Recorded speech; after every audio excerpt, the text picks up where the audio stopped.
اعوذ باللہ من الشیطان الرجیم بسم اللہ الرحمن الرحیم اہدنا الصراط المستقیم صراط الذین انعمت علیہم غیر المغضوب علیہم ولا الضالین آمین۔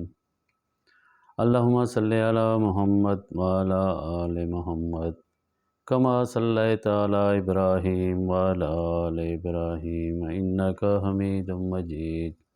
اللہم بارک علی محمد وعلی محمد کما بارکت علی ابراہیم وعلی آل ابراہیم انک حمید مجید۔ سامعین گرامی، السلام علیکم ورحمۃ اللہ وبرکاتہ۔ آج میں آپ کو مروان بن حکم کی حقیقت بیان کروں گا۔ اس کے بارے میں ناسبیوں نے یہ مشہور کر رکھا ہے کہ وہ بہت عادل تھا، بہت اچھا آدمی تھا، بہت نیک تھا۔ تو آج ہم دیکھتے ہیں کہ آیا وہ اچھا آدمی تھا، نیک تھا، یا وہ ایک ڈکٹیٹر تھا، بدمعاش تھا، ظالم تھا۔ لوگ اگر کوئی اس کو ظالم یا ملعون شخص کہتا ہے تو اس کا مطلب یہ ہے کہ اگر وہ ایسا نہیں ہے تو وہ پھر نیک آدمی ہے، لیکن اگر وہ لعنتی ہے، ملعون ہے، تو اس کو لعنت کرنے کا، کہ اس پر لعنت کی گئی ہے، رسول اللہ صلی اللہ علیہ وسلم نے اس پر لعنت کی ہے۔ تو آئیے ہم دیکھتے ہیں کہ کیا مروان کی شخصیت کیسی تھی۔ جو لوگ مروان کی وکالت کرتے ہیں اور اس کے لیے نرم گوشہ رکھتے ہیں، وہ بھی پھر اپنے بارے میں دیکھ لیں، اپنا گریبان جھانکیں، اپنے گریبان میں جھانکیں تو انہیں بھی معلوم ہو جائے گا۔ یہ مروان بن حکم وہ تھا جس نے حضرت طلحہ بن عبید اللہ رضی اللہ تعالی عنہ کو جنگ جمل میں تیر مارا تھا، زہر والا، اور اس وجہ سے وہ شہید ہو گئے تھے۔ اور یہ صحیح حدیث ہے، صحیح واقعہ ہے کہ جب مروان نے حضرت طلحہ کو خنجر یا وہ تیر مارا زہر آلودہ، تو اس سے وہ شہید ہو گئے۔ لہٰذا مروان بن حکم حضرت طلحہ بن عبید اللہ کا قاتل ہے۔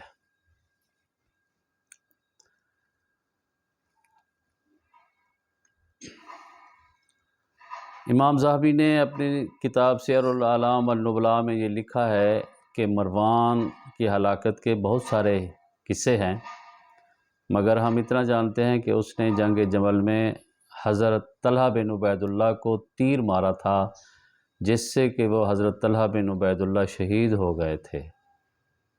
اور یہ اپنی زندگی میں یہ کہا کرتا تھا، جب ان کے بیٹے جب مروان خلیفہ بنا، تو جب حضرت طلحہ کا بیٹا ان کے دربار میں گیا تو لوگوں نے کہا کہ یہ طلحہ بن عبید اللہ کا بیٹا ہے۔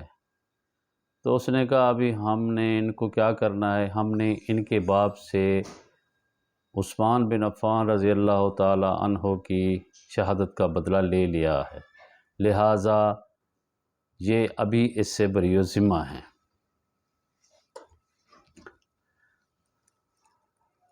ایک اور واقعہ کہ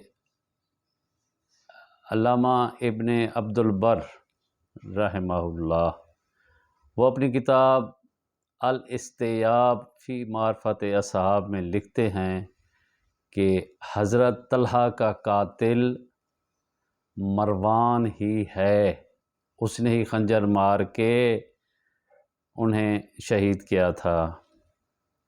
ابن جوزی نے بھی اپنی کتابوں میں یہ لکھا ہے کہ بے شک مروان نے ہی حضرت طلحہ کو شہید کیا تھا۔ فتح الباری میں ابن حجر عسقلانی نے بھی اس روایت کو ذکر کیا ہے اور کہا ہے کہ مروان نے ہی حضرت طلحہ کو تیر مارا تھا جو ان کے گھٹنے میں لگا تھا، اور اس سے وہ شہید ہو گئے تھے۔ ایک دفعہ حضرت عبداللہ بن زبیر رضی اللہ تعالی عنہ کعبے کے ساتھ ٹیک لگائے بیٹھے تھے،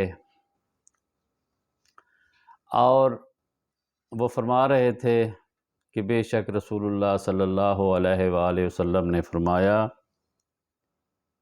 کہ حکم اور اس کی اولاد پہ لعنت ہو، یعنی آپ صلی اللہ علیہ وآلہ وسلم نے حکم بن عاص اور اس کی اولاد پہ لعنت فرمائی۔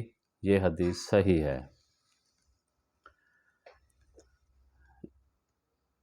جب ایک دفعہ حضرت عبد الرحمن بن ابو بکر رضی اللہ تعالی عنہ، مروان اس وقت مدینہ کا گورنر تھا، اور معاویہ بن ابو سفیان نے اس کو لکھا کہ یزید کی خلافت کے بارے میں آپ لوگوں سے بات کریں، تو اس نے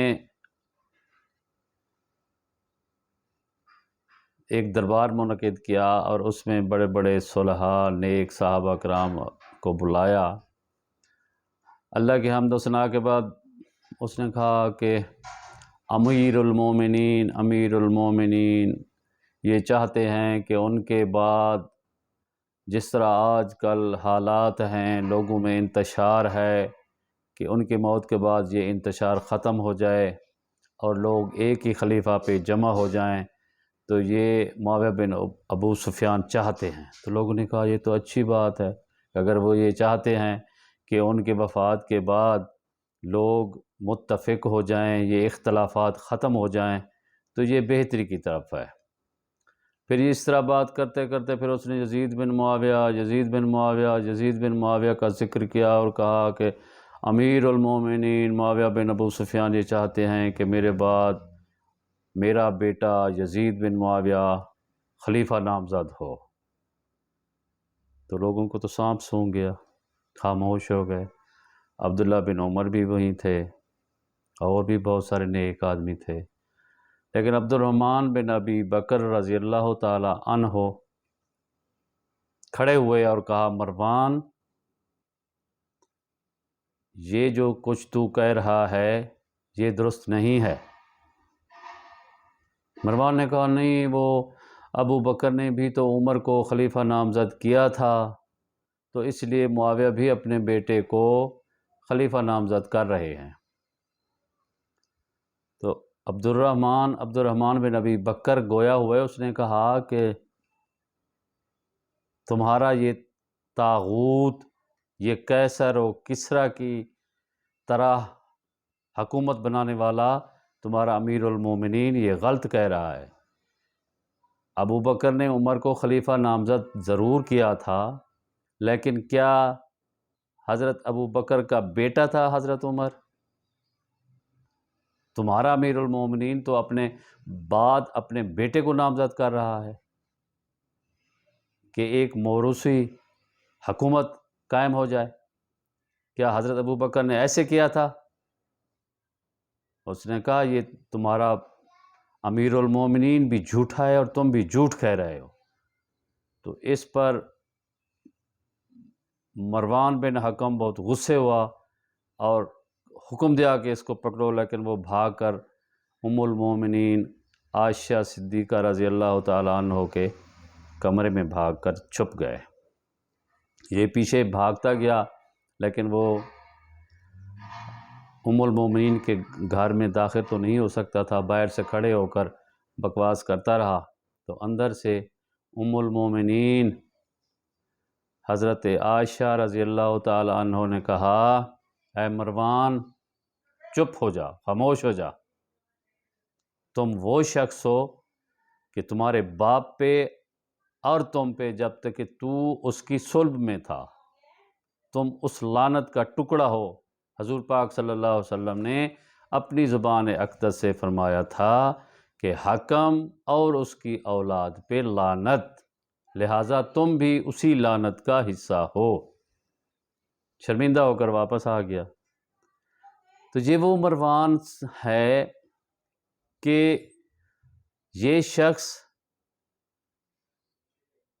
اور اس کا باپ حضور علیہ الصلوۃ والسلام جب فتح مکہ ہوا، اس کا باپ اسلام لایا تو یہ بھی اس کا باپ اسلام میں داخل ہو گیا تھا۔ اس وقت یہ چھوٹا تھا۔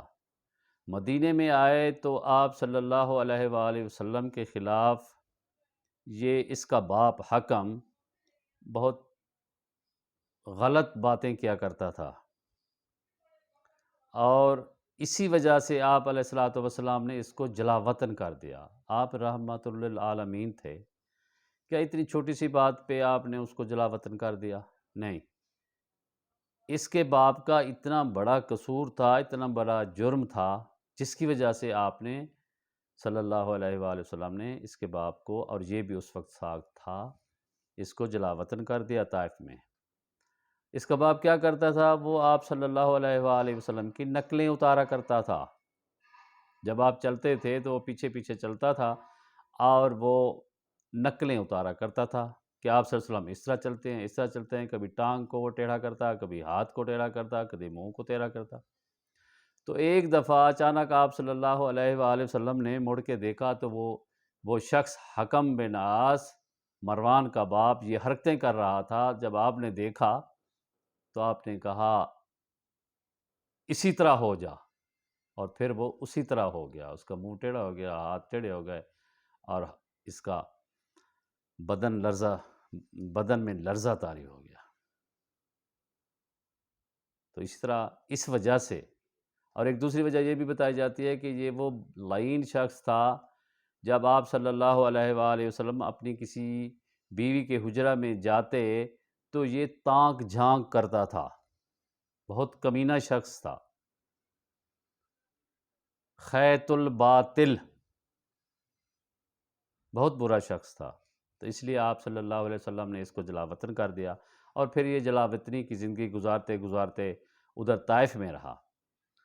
حضرت ابو بکر صدیق اور حضرت عمر کے زمانے میں حضرت عثمان نے بہت کوشش کی کہ اس کو واپس بلایا جائے، کیونکہ وہ اس کا چچا تھا، مگر نہ تو ابو بکر مانے، نہ عمر بن خطاب رضی اللہ تعالی عنہ مانے، اس لیے یہ ادھر ہی رہا۔ جب عثمان بن عفان خلیفہ بنے تو انہوں نے خلافت پہ بیٹھتے ہی ان دونوں باپ بیٹا کو واپس مدینے بلا لیا۔ یہ وہ ملعون معتوب شخص تھا، اسی کی وجہ سے صحابہ کرام میں بہت اختلاف ہو گیا کہ اس شخص کو آپ نے واپس بلایا ہے جس کو آپ صلی اللہ علیہ وسلم نے جلا وطن کیا تھا۔ آپ اس کو نہیں بلانا چاہیے تھا، کیونکہ یہ معتوب شخص تھا، اور یہ خلافت کے معاملات میں کسی وقت بھی یہ دخل انداز ہو سکتا تھا، مگر حضرت عثمان کا چچا تھا، اس لیے آپ نے ان پہ مہربانی کی، ان کو 10,000 درہم دیے، پوشاکیں پہنائیں، اور بہت نیک سلوک کیا۔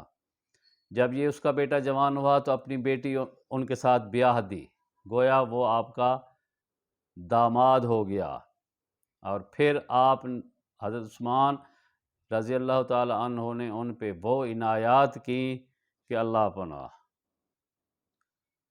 افریقہ کا خمس جو 5 لاکھ درہم سالانہ تھا وہ اس کو عطا کر دیا، کیونکہ یہ بیٹی کا گھر والا تھا۔ فدق، وہ جاگیر فدق جو ابو بکر صدیق اور عمر بن خطاب رضی اللہ تعالی عنہ نے علی اور فاطمہ تو زہرا سلام اللہ علیہا کو نہیں دیا تھا، وہ بھی مروان کو بخش دیا۔ یہ بہت بڑی زیادتی تھی، اور وہ شخص حضرت عثمان کی ان آیات کی وجہ سے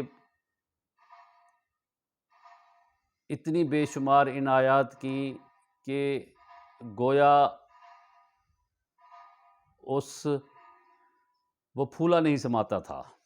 ظاہر ہے حضرت عثمان کا داماد تھا، خلیفہ وقت تھے وہ، اور ان پہ اتنی عنایات کی ہوئی تھیں، بے شمار عنایات، مگر اس شخص نے ان عنایات، ان مہربانیوں کا یہ بدلہ لیا کہ ان کی گود میں بیٹھ کر انہیں شہید کرانے والا یہ شخص ہے۔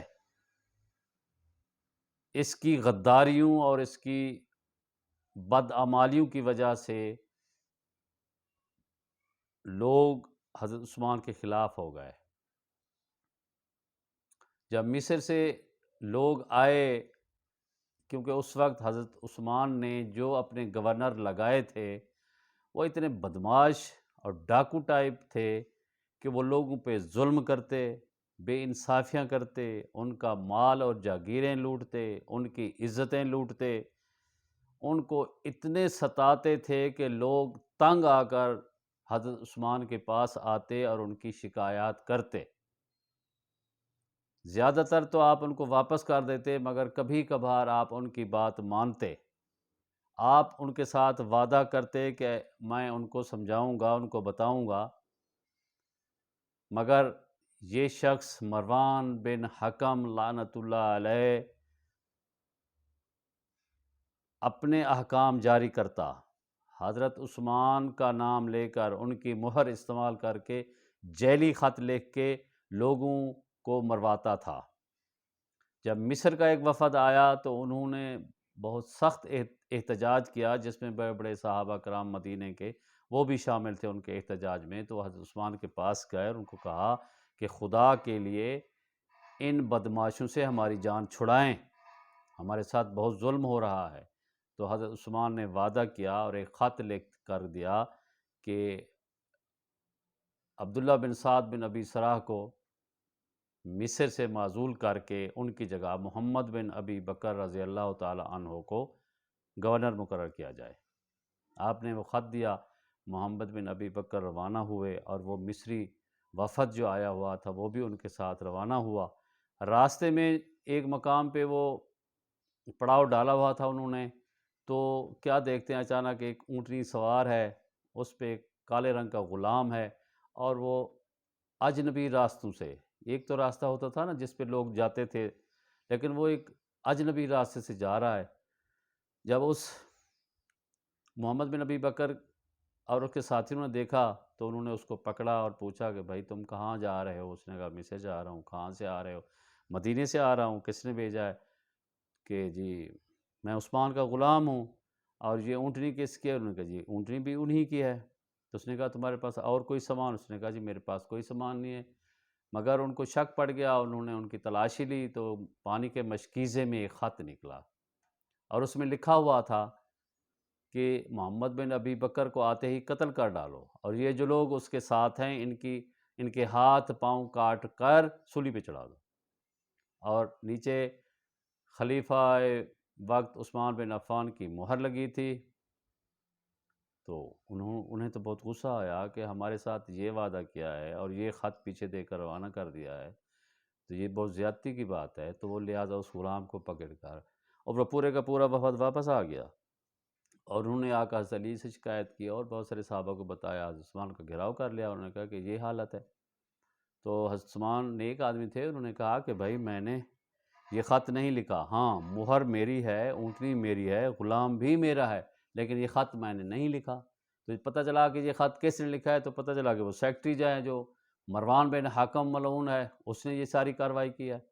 تو لوگوں نے کہا کہ بھئی اس کو ہمارے حوالے کرو، ہم اس کو قتل کریں، مگر حضرت عثمان نرم دل تھے۔ ایک تو وہ داماد تھا، چچے کا بیٹا تھا، اس لیے انہوں نے مروان کو ان کے حوالے نہیں کیا۔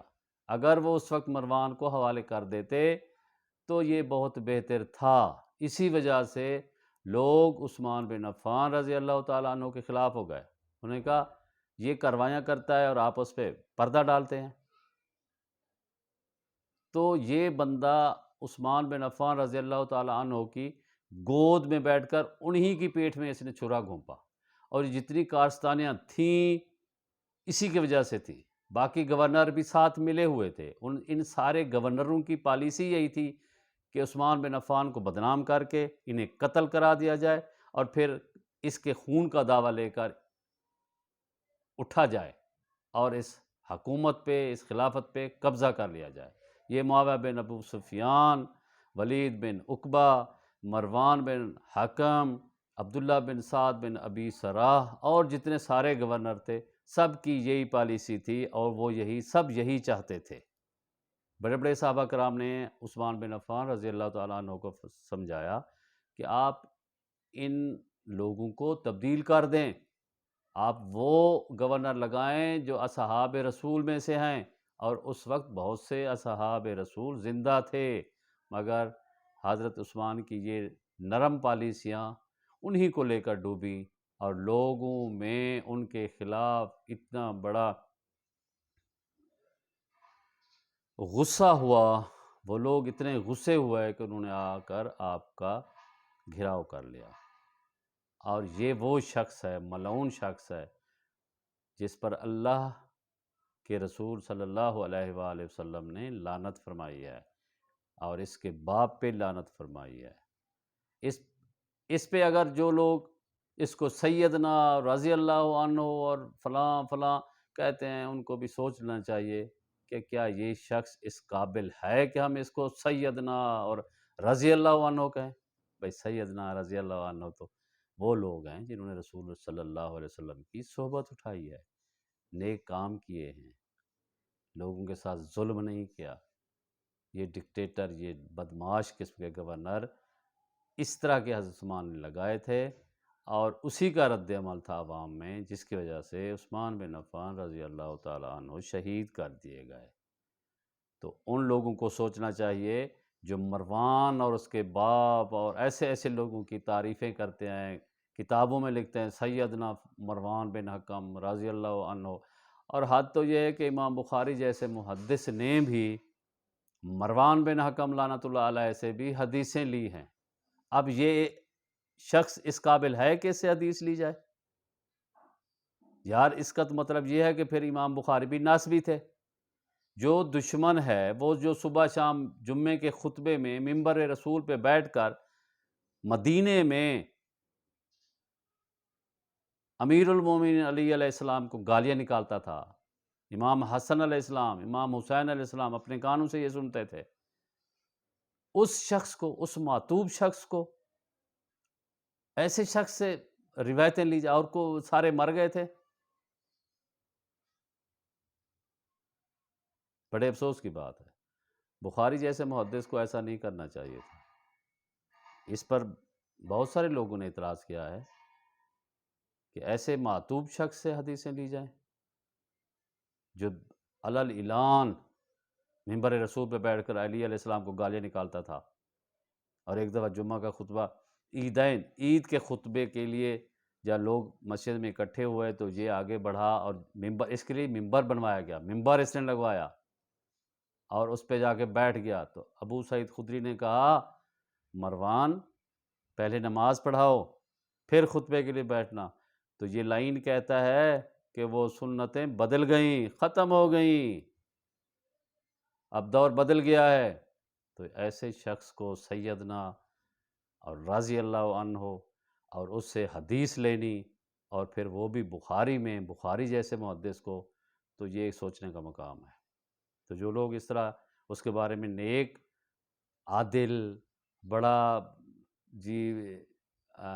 اچھا حکمران تھا، تو ان کو سوچنا چاہیے۔